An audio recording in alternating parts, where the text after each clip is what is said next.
عايزاكم تبصوا معايا على الجزء ده من مشهد سوريا. ما انا في البدايه قلت ان في صور حاكمه في مشهد مصر القادم، وصور ربنا بيساعدنا بيها كتير عشان يشيل عننا، زي ما اوكرانيا دي كده علشان يبقى في اشغال الناحيه الثانيه، وفي معركه تحتاج مجهود وترتيب دبلوماسي.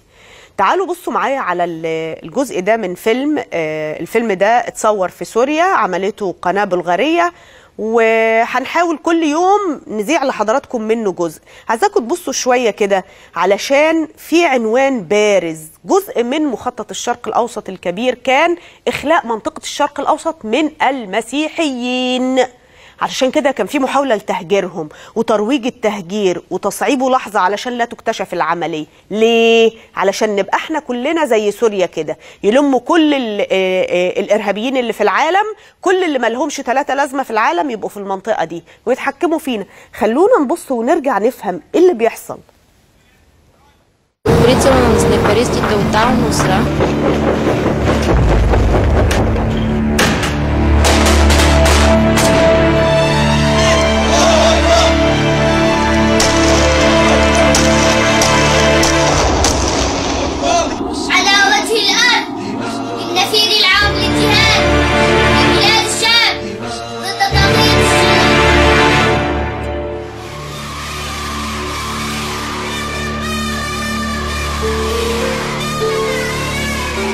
Тези деца са обучавани за войници в един от тренировъчните лагери на Ал-Кайда в Афганистан. Сред тях е и синът на Осама Бин Ладен.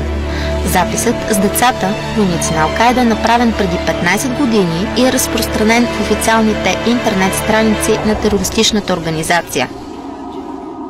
Днес тези деца вече са добре подготвени войници и някои от тях участват в най-кървавия конфликт в света за последните 2 години – войната в Сирия.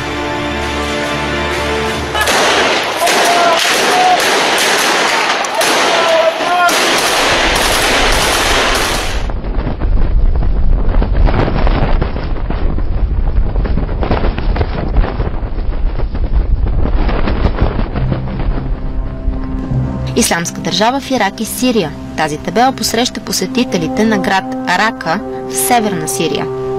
Там, само на 2000 км от границите на България, Ал-Кайда обяви своя държава, след като завзе обширни територии от северната част на Арабската република до границата с Турция.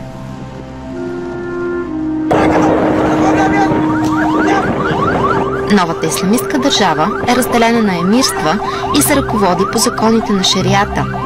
Тук действа шериатски съд, който издава смъртни присъди.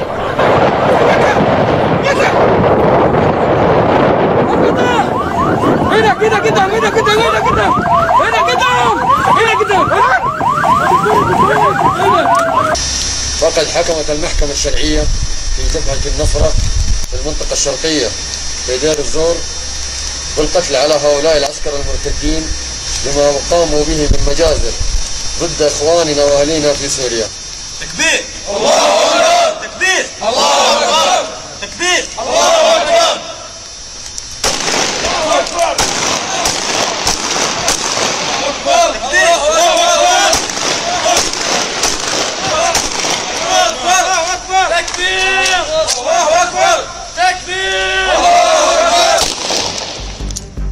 Всеки град има свой емир, който е и местният командир на терористите от групировката ISIS или в превод на български Исламска държава в Ирак и Сирия. Муджахидините от ISIS са едно от най-мощните крила на Ал-Кайда в Сирия.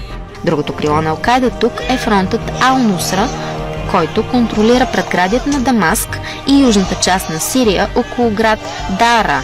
Целта и на ISIS, и на Ал-Нусра е сваляне на светския режим и създаването на ислямистка държава чрез етническо прочистване на християните и мюсюлманите от други религиозни общности, различни от тяхната. Муджахидините са мюсюлмани сунити и воюват с мюсюлманите шиити, алевити и кюрдите, както и срещу всички, които им се противопоставят.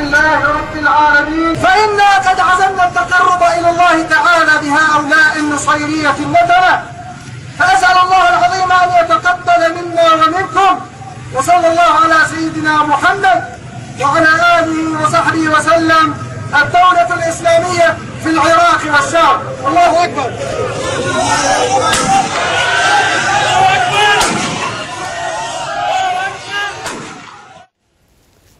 طبعا دي لحظة تنفيذ حكم الإعدام، والمهنية تقتضي أن النوع ده من المشاهد لازم يحصل له عملية الإظلام اللي حضراتكم شفتوها.